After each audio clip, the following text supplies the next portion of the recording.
부활절 예배를 드리는 모든 성도님들에게 부활의 생명의 역사가 충만하기를 축복합니다.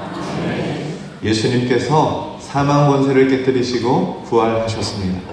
인류 역사상 부활했다는 기록이 있는 사람은 오직 예수님밖에 없습니다. 유대교의 조상인 아브라함은 175세까지 장수하다가 노쇠하여 돌아가셨습니다. 막벨라 굴에 장사 지낸 후에 그분이 부활했다는 이야기를 들어본 적도 없고 또 부활할 이유도 없었습니다.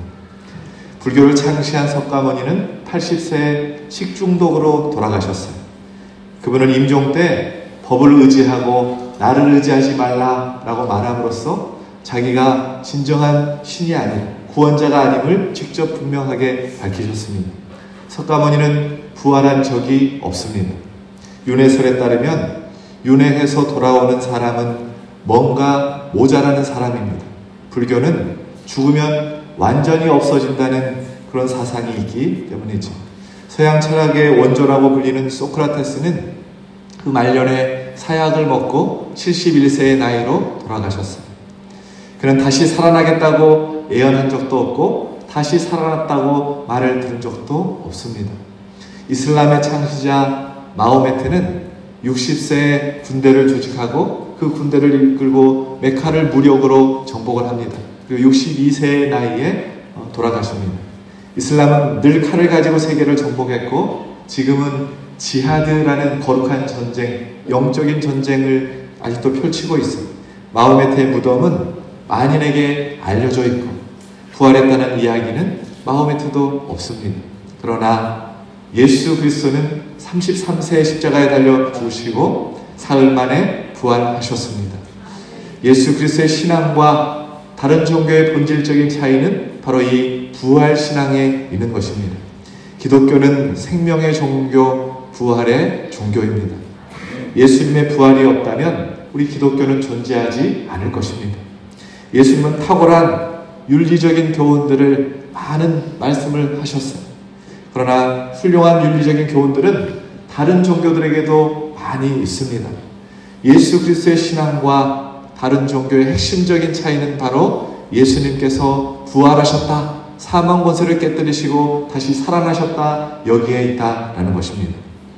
만약에 예수님의 부활에 1%라도 거짓이 포함되어 있다면 아마 기독교는 없어져 버릴 것입니다.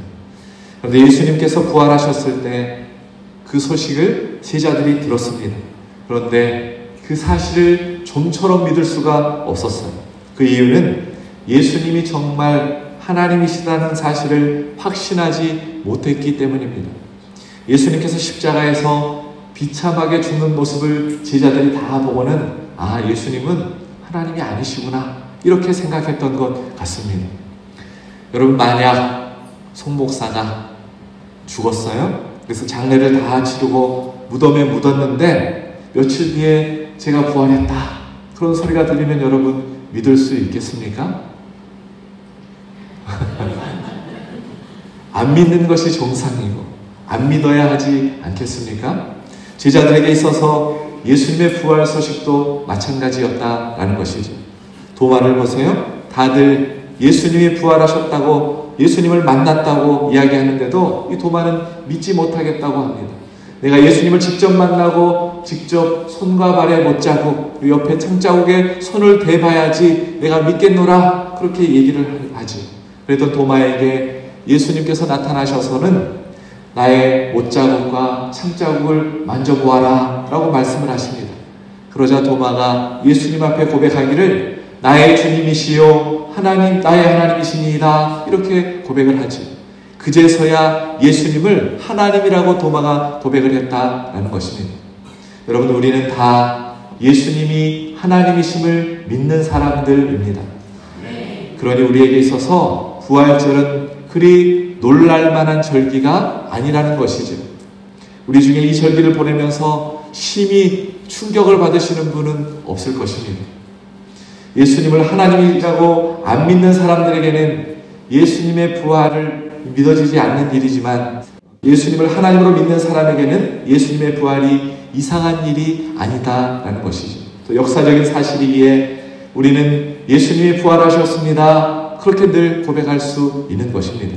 그런데 문제는 이렇게 예수님의 부활을 당연한 것으로 여기는 것은 좋지만 3.1절이나 광복절처럼 매년 맞이하는 기념일처럼 그렇게 지키고 넘어가 버린다는 것이 문제라는 것입니다. 예수님이 부활하셨다. 이것은 알겠어요. 믿어요. 그런데 그것은 나와는 별로 관계가 없는 일입니다. 이 일은 예수님이 부활하신 일, 예수님의 일인 것이죠. 그래서 부활절을 아무런 기쁨과 감동 없이 그냥 기념일 정도로 생각하고 넘길 때가 많다라는 것이죠. 왜 그런가? 그 이유는 부활절에 담긴 놀라운 비밀을 제대로 알지 못하기 때문입니다. 오늘 본문에서 사도 바울은 그 비밀을 말해주겠다라고 말하고 있습니다. 그 비밀이 무엇인가? 51절에 보면 보라 내가 너희에게 비밀을 말하노니 라고 먼저 이렇게 시작을 합니다. 여러분, 누군가가 여러분에게 내가 비밀을 말하겠습니다 라고 말한다면 우리는 귀가 솔깃해집니다. 그런데 그 비밀이 무엇인가? 51절 하반절 말씀 우리 함께 봉독합시다. 우리가 다 잠잘 것이 아니요 마지막 나팔에 순식간에 호련히 다 멸하되리니. 아멘. 그러니까 사도 바울이 말하는 비밀이 무엇이냐면 부활절은 예수님만 부활하신 것을 기념하는 날이 아니다라는 것입니다. 예수님만 부활한 것이 아니라 우리도 부활할 것이다 라고 말하고 있습니다. 무슨 비밀도 아니네, 이렇게 다들 표정들이 그러신 것 같습니다. 부활절은 예수님만 부활하는 것을 기념하는 날이 아니다라는 것이죠. 우리는 바울이 말하는 이 비밀이 너무나 많이 들었던 이야기입니다. 그렇기에 비밀이 아닌 것 같습니다. 다 알고 있는 사실만 같다라는 것이죠. 예수님이 부활하신 것처럼 나도 부활한다. 이 사실이 사도 바울에게 있어서는 너무나 충격적인 일이고 너무나 놀라운 비밀이었습니다. 그런데 문제는 이 비밀이 우리에게 있어서, 오늘 나에게 있어서는 별로 마음에 중요하다고 생각을 안 한다는데 문제가 있다라는 것이지.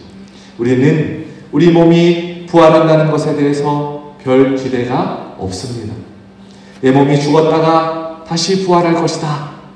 그래서 지금 목사님 뭐가 달라지는데? 내 삶이 변화가 되는 것이 무엇인데요? 라고 반문을 하는 사람도 있습니다. 또 어떤 성도는 짜증을 내거나 싫어하는 사람도 있습니다. 이 아픈 몸으로, 이 연약한 몸으로 영원히 살아야 한다고, 나는 그렇게 살기 싫은데, 나는 그 아픈 몸 가지고 살기 싫은데 하면서 짜증을 낸다라는 것이죠. 그것은 부활에 관한 비밀을 제대로 알지 못한, 오해하고 있기 때문인 것입니다. 그러므로 오늘 바울의 비밀이 무엇인지를 잘 들으셔야 하는 것입니다. 오늘 사도 바울의 편지를 받고 있는 이 고린도 교회 성도들도 몸의 부활을 그렇게 중요한 것으로 여기지 않고 살고 있었습니다. 그 이유가 있었어요. 고린도라는 이 지역은 그리스 아테네와 약 70km 떨어진 곳에 위치를 했어요. 그러니까 광주에서 목포 간격의 거리 정도 되는 거리에 아테네가 있으면 고린도가 그 옆에 붙어 있었습니다. 그래서 이 고린도는 헬라 철학의 영향을 많이 받았습니다. 당시 헬라 철학은 영혼과 육신을 철저하게 분리하는 이분법적인 사고가 확연히 드러났어요. 다시 말하면 영혼은 대단히 고상한 세계에 속해 있고 육신은 아주 저급한 물질 세계에 속해 있기 때문에, 그러니 영혼만 구원받으면 되고 육신은 타락했기 때문에 빨리 없어지는 것이 좋다라고 하면서 영혼의 구원에 대해서는 이렇게 높이면서 육신의 구원에 대해서는 별로 중요하게 생각하지 않았다라는 것입니다. 그런데 사도 바울이 전해주는 복음이 무엇이었냐면 예수님이 그 육신으로 부활하셨다라고 선포를 했다라는 것이죠. 그래서 고린도 교회 이 사람들은 이 부활의 복음을 받아들이기가 어려웠습니다.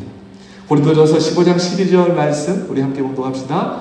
그리스도께서 죽은 자 가운데서 다시 살아나셨다 전파되었거늘 너희 중에서 어떤 사람들은 죽은 자 가운데서 부활이 없다 하느냐. 고린도 교회 성도들 중에 부활이 없다라고 생각하는 사람이 있었다라는 것이죠. 영혼의 부활만 귀히 여기고 육신의 부활을 무시했기 때문에 예수님의 부활에 대한 소식을 아예 믿을 수가 없다, 받아들이기가 어려웠다라는 것입니다. 그런 배경 가운데 있는 고린도 교회를 향해서 바울이 오늘 이 말씀을 쓰고 있는 것입니다. 그러면 바울이 고린도 교회에 전하고자 했던 부활에 관한 비밀이 무엇인가? 첫 번째는 성도는 부활하여 하나님의 나라를 유업으로 받게 된다라는 것입니다. 하나님의 나라는 세상 나라와는 비교할 수 없는 완전한 나라입니다. 그러나 이 나라를 이어받을 수 있는 것은 이 땅에 존재하지 않습니다. 혈과 육으로는 하나님의 나라를 유업으로 받을 수 없다라고 분명하게 말씀하고 있습니다. 50절 말씀 함께 공독합시다. 형제들아, 내가 이것을 말하노니 혈과 육은 하나님 나라를 이어받을 수 없고 또한 썩는 것은 썩지 아니하는 것을 유업으로 받지 못하느니라. 아멘. 혈과 육은 하나님의 나라를 유업으로 받을 수 없고 또한 썩는 것은 썩지 아니하는 것을 유업으로 받지 못한다라는 이 말씀은 우리가 가진 이런 육신을 가지고는 하나님이 주시는 우리를 위하여 예비하신 영원한 나라요 신령하고 완전한 나라를 상속받을 수가 없다라는 것입니다. 왜냐하면 우리가 가진 이 몸은 불과 100년만 지나도 아주 쓸 수 없는 못 쓰게 되는 몸이 되어지게 될 것이기 때문이고 죄 아래 있는 불완전한 존재가 우리의 육신이기 때문인 것입니다. 그러면 하나님의 자녀가 되고 하나님의 나라를 유업으로 상속받아야 될 우리는 어떻게 되어야 하는가? 이것이 비밀입니다. 그것은 예수님이 재림하여 오시면 하나님의 나라를 유업으로 상속받아야 할 우리 몸은 죽지 아니하고 썩지 아니하는 몸으로 변화받게 된다라고 오늘 사도 바울이 이 비밀을 우리에게 가르쳐주고 있습니다. 53절에 보면 그때가 되면 반드시 썩지 아니할 것을 입는다라고 말씀하고 있는데 이 말의 의미는 벗기 싫은 육신의 몸을 억지로 마지못해서 바꾸어 입는 것이 아니라 하나님의 나라를 위해서는 필연적으로 반드시 신령한 몸, 하나님께서 주시는 몸을 입어야 된다. 변화된 몸을 입어야 된다. 그것이 순서요, 절차요, 과정이라는 것을 오늘 바울이 말해주고 있습니다. 이렇게 부활의 몸을 입고 하나님의 나라를 유업으로 받게 되는 것은 우리의 공로, 우리의 자랑, 우리의 능력 때문이 아니라 예수 그리스도의 십자가의 대속을 통한 전적인 하나님의 은혜 때문임을 오늘 바울이 밝히고 있는 것입니다. 그러므로 여러분, 혈과 육을 가지고는, 이 몸을 가지고는 하나님의 나라를 소유할 수 없지만 하나님의 사랑, 곧 예수 그리스도의 십자가와 부활을 통해서 하나님의 자녀가 되는 권세와 하나님의 나라를 유업으로 허락받게 되는 은혜를 누리게 되었음을 기억하고 그 은혜 앞에 늘 감사 감격하며 살아가는 저와 여러분 되길 주님의 이름으로 축원합니다. 두 번째, 바울이 말하는 부활에 관한 비밀이 무엇인가? 성도는 이 부활을 통하여 신령한 몸으로 변화된다라는 것입니다. 십자가의 복음은 고린도 교회 성도들이 생각하듯이 영혼만 구원받고 우리의 몸은 죽어 없어지는 것이 아니라 우리의 몸도 구원받는다라는 것입니다. 만약에 우리가 영혼은 중요하고 육신은 사라져도 좋은 것이라고 이분법적으로 생각한다면 우리는 무서운 이단에 빠지게 되는 거예요. 이단 사상의 중요한 교리 중에 하나가 바로 이 육신과 영혼을 분리하는 이원론입니다. 영혼은 구원받아서 저 천국에 가고 육신은 땅에 묻혀 흙으로 돌아가는 것만으로 끝나는 것이 아니라 우리의 구원은 영혼과 육신이 함께 구원받는 데 있는 것입니다. 어느 목사님의 어머님께서 연세가 90세가 넘으셨는데 돌아가시기 전에 두 가지를 진지하게 이 목사님께 물으시더랍니다. 첫째는 38년 전에 교통사고로 먼저 돌아가신 아버님과 천국에서 부부로 지내게 되느냐 하는 것이었어요. 38년 전에 돌아가신 그 아버지하고 다시 부부로 천국에 가면 지낼 수 있는가? 이것이 어머니의 물음이었습니다. 예수님의 말씀에 천국에서는 시집도 장가도 안 가고 다 천사 같을 것이라고 하셨는데 천국에서 아버지와 부부 사이가 아니고 남남이 되기는 너무 싫다. 이 어머니의 마음이었어요. 그런데 어떤 사람들은, 우리 중에 어떤 사람들은 남편이나 아내와 천국에서도 또 부부관계로 살아야 된다는 것이, 그것도 영원히 그렇게 살아야 된다는 것이 걱정인 사람도 있을지 모르겠어요. 또 하나 이 어머니가 목사님께 질문한 것이 있는데 죽을 때의 모습으로 그렇게 부활하게 되는가 하는 것이었어요. 아버님이 교통사고로 많이 다치셔서 돌아가셨기 때문에 그 모습으로 부활하면 너무나 끔찍할 것 같고, 또 아버님은 53세에 돌아가셨는데 어머니는 지금 나이가 어떻게 되시죠? 90세가 넘으셨는데 부자 관계가 되면 어떡하느냐? 천국에서 부활해서 부자 관계로 만나게 되면 어떻게 되느냐? 이것이 물음이었습니다. 여러분, 많은 그리스도인들이 이 부분에 대해서 오해를 하고 살아갑니다. 그런데 여러분, 우리가 오해하지 말 것은 몸이 부활한다는 것은 죽은 사람이 다시 사는 것, 그리고 영원히 죽지 않은 것으로만 이해해서는 안 된다는 것입니다. 많은 사람이 육신의 부활을 그렇게 생각합니다. 그러니까 육신의 부활에 대한 기대감이 현저히 떨어지는 것이지. 나사로의 부활, 야이로의 딸의 부활, 이런 표현을 쓰기를 하지만 이 표현은 정확한 표현이 아닙니다. 왜냐하면 그것은 그저 죽었다가 다시 살아난 것일 뿐인 것입니다. 나사로가 죽었다가 다시 살아난 것이고 야이로의 딸이 죽었다가 다시 살아난 것일 뿐인 것이지, 그것은 부활이라고 엄격하게 말해서는 안 됩니다. 무슨 차이가 있는가? 죽었다가 살아난 사람은 몸은 여전히 그 몸입니다. 달라진 것이 아무것도 없어요. 생명이 끊어졌다가 다시 생명이 돌아온 것일 뿐이지 몸은 여전히 그 몸인 것입니다. 하지만 부활은 몸이 완전히 새로운 몸으로 바뀌는 것입니다. 우리가 타락하기 전에 아담과 하와의 그 몸은 하나님 보시기에 좋았더라 라고 말씀을 하셨어요. 타락하고 난 다음에 우리의 몸은 죄의 덩어리, 썩어 없어질 몸이 되는 것이지. 그래서 우리가 부활의 몸을 입는다는 것은 타락하기 전의 몸을 회복하게 된다라는 것입니다. 하나님 보시기에 좋았더라 하는 몸으로 변화되게 된다라는 것이죠. 우리가 예수님처럼 부활의 몸을 입게 될 때 우리는 정말 영광스러운 사람이 되는 것입니다. 지금 여러분 자신에 대해서, 몸에 대해서 좀 열등감을 가지신 분이 계실지 모르겠어요. 그런데 걱정할 필요가 없습니다. 여러분이 부활하시고 나면 정말 멋진 모습으로 부활하게 된다라고 성경 우리에게 가르쳐주고 있습니다. 하나님께서 인간을 창조하셨을 때 그 형상으로 변하게 되게 되는 것입니다. 목사님, 어떻게 그렇게 장담하세요? 성경에 나와 있습니다. 여러분, 예수님이 부활하셨을 때 예수님의 몸은 완전히 다른 모습으로 변화가 되셨습니다. 성경을 읽어보면 정확하게 그것이 무엇을 말하는지 알 수는 없지만 부활하신 예수님께서는 공간을 막 이동해서 다니셨습니다. 어떤 경우는 벽을 뚫고 움직이셨어요. 이동하셨어요. 또 예수님께서 갈릴리 바닷가에 물고기 잡고 있는 제자들을 향해 오셨지만 제자들이 알아보지를 못했어요. 또 엠마오로 가는 두 제자도 처음에는 예수님이 정말로 예수님인지 알아보지를 못했어요. 예수님이 완전히 다른 형상으로 변화되어 오셨기 때문에 예수님의 제자들조차도 알지 못했다라는 것이지. 그리고 오늘 고린도전서 15장에서도 말씀하고 있습니다. 42절부터 44절까지 말씀 함께 봉독합시다. 죽은 자의 부활도 그와 같이 썩을 것으로 심고 썩지 아니할 것으로 다시 살아나며 욕된 것으로 심고 영광스러운 것으로 다시 살아나며 약한 것으로 심고 강한 것으로 다시 살아나며 육의 몸으로 심고 신령한 몸으로 다시 살아나니 육의 몸은 있은즉 또 영의 몸도 있느니라. 아멘. 부활의 몸은 썩지 아니하고 영광스럽고 강한 몸, 신령한 몸을 입게 된다라는 것입니다. 전혀 새로운 모습으로 바뀌게 된다라는 것이죠.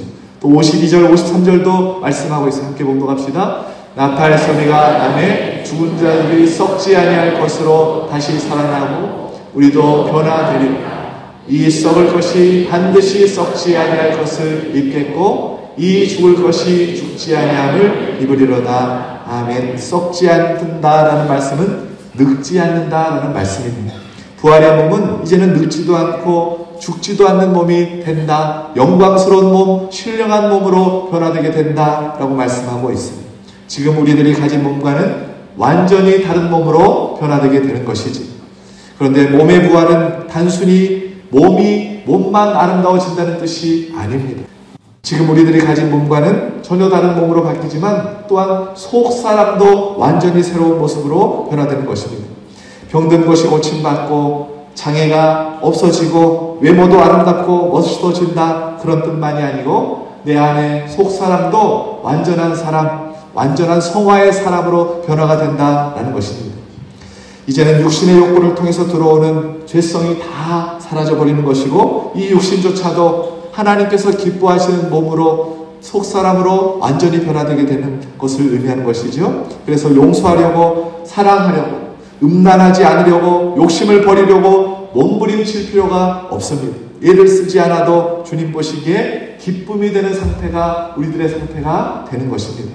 이런 부활의 축복이 저와 여러분에게 약속되어져 있다라는 것을 오늘 바울이 말씀해주고 있습니다.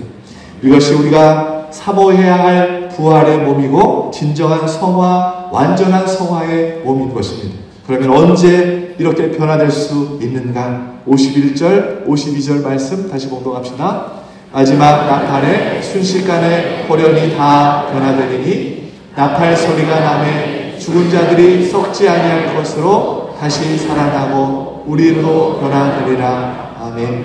그날은 바로 우리의 마지막 날이에요. 예수 그리스도께서 이 땅에 재림하시는 날인 것입니다. 이것이 바울이 말하고 싶어 했던 비밀이었습니다. 바라옵기는 이 부활절 절기, 나의 부활을 확실히 믿고 소망하며 또한 주님이 다시 오실 날을 기다리며 거룩하고 믿음으로 충만한 삶을 살아내시는 우리 유독교 모든 성도님들 되시길 예수 그리스도의 이름으로 축원합니다. 바울이 마지막으로 말하는 부활에 관한 비밀이 무엇인가? 부활은 성도에게 있어서 죄와 사망의 권세를 이길 힘과 능력이 된다라는 것입니다. 오늘 부활절은 예수님의 재림과 밀접하게 관련이 되어 있습니다. 이 부활의 날이 재림의 날에 임하기 때문인 것이죠. 그러면 지금 우리가 주님의 재림만을 기다리며 살아가야 하는 것일까요? 주님 언제 오십니까? 주님 어서 오십시오. 그러면서 매일매일 그렇게만 살아가면 되는 것입니까? 아니지. 부활의 주님이 이미 우리 안에 임하셨습니다. 고린도후서 13장 5절 말씀 함께 봉독합시다. 예수 그리스도께서 너희 안에 계신 줄을 너희가 스스로 알지 못하느냐. 아멘. 부활의 능력이신 예수님께서 모든 그리스도인들 안에 임하셨다라는 것이죠. 그러므로 예수님을 믿는 모든 성도는 이미 부활의 능력으로 살 수 있는 능력을 힘입고 살아간다라는 것입니다. 그래서 우리 몸이 여전히 죄 중에 있지만 더 이상 육신과 죄의 종로로 타지 않을 수 있다라는 것이죠. 로마서 6장 6절 말씀 함께 공독합시다. 우리가 알거니와 우리의 옛사람이 예수와 함께 십자가에 못 박힌 것은 죄의 몸이 죽어 다시는 우리가 죄에게 종로로 타지 아니하려 함이니. 아멘. 죄의 종로로 타지 않고 부활의 능력을 가지고 살아갈 수 있다라는 것이죠. 또한 우리의 인생은 궁극적으로 죽음을 향한 존재이고 끝을 향한 존재로 우리가 살아가고 있습니다. 그런데 우리는 다 죽음을 싫어합니다. 그러나 아무리 죽기를 싫어한다고 할지라도 죽음을 피할 수 있는 인생은 이 땅에 없습니다. 그렇게 절대적 폭군 같은 사망의 권세가 우리를 향해 몰려오고 있지만 예수 그리스도의 부활을 통해 사망은 삼킨 바 되었다고 오늘 바울은 분명하게 우리에게 말씀해주고 있습니다. 54절 말씀 함께 공독합시다. 이 썩을 것이 썩지 아니함을 입고 이 죽을 것이 죽지 아니함을 입을 때에는 사망을 삼키고 이기리라고 기록된 말씀이 이루어지리라. 아멘. 여러분, 그러므로 부활은 그리스도인들에게 있어서는 영원한 승리의 계가가 되는 것입니다. 사망 권세, 죄를 완전히 도말하셨던 예수님의 그 모습, 그 능력을 우리가 힘입었기 때문에 그리스도인들에게 있어서는 이 부활절이 영원한 승리의 계가를 부른 날이 되는 줄로 믿습니다.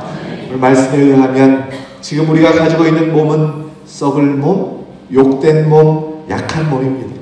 그렇기 때문에 우리가 예수를 믿고 구원을 받아도 갈등이 많고 좌절도 있고 시험도 많고 그렇게 우리가 이 땅을 살아가고 있습니다.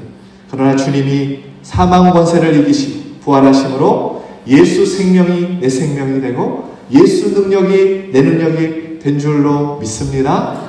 고린도후서 4장 10절 11절 말씀 함께 공독합시다. 우리가 항상 예수의 죽음을 몸에 짊어지는 예수의 생명이 또한 우리 몸에 나타내게 하려 합니다. 우리 살아있는 자가 항상 예수를 위하여 죽음에 넘겨짐은 예수의 생명이 또한 우리 나타나게 하려 함이라. 아멘. 예수 생명, 내 생명.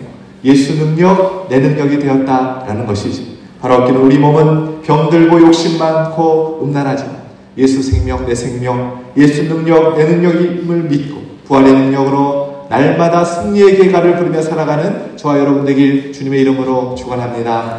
이제 말씀을 정리하겠습니다. 오늘 바울이 가르쳐주는 부활에 관한 비밀이 무엇입니까? 첫째는 예수님의 부활을 통하여 우리가 하나님의 나라를 유업으로 받게 되었다라는 것입니다.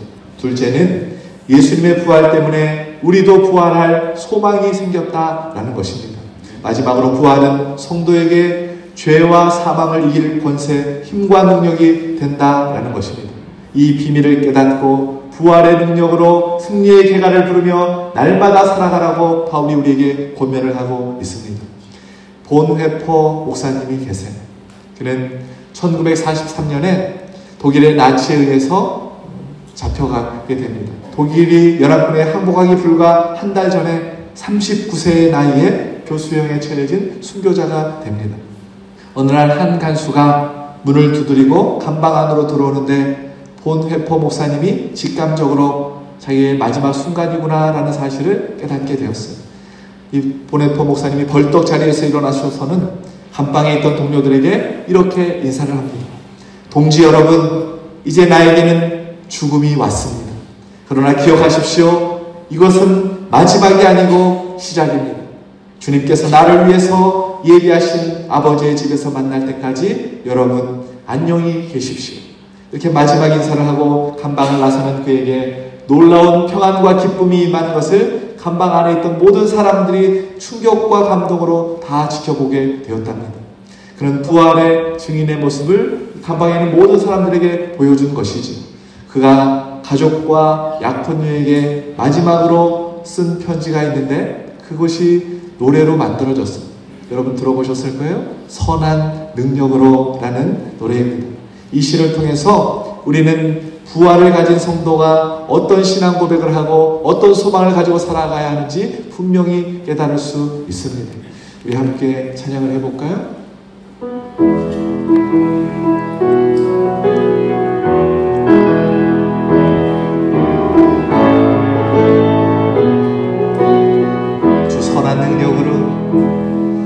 주 선한 능력으로 하시네.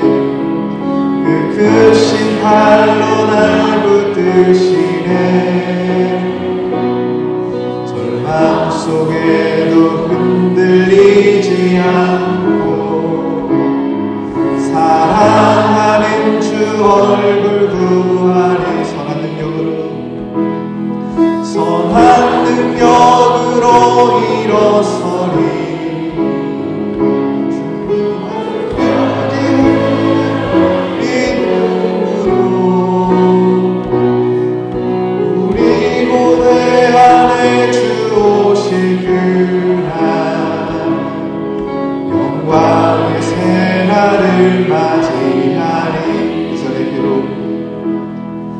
이전의 괴로움 날 외워싸고 고난의 길을 걷는다 해도 주님께 모두 맡기리여. 끝내 승리의 날을 맞으리. 선한 능력으로 일어서리. 주 맞이하리 믿음으로. 우리 모두 안에 주 오실 그날 승리의 새날을 맞이하리. 주님 하신 고난에서 주님이 마신 고난에 쓴 자는 우리도 감사하며 받으리. 주님의 남은 고난 채워가며 예수와 함께 살리라. 선한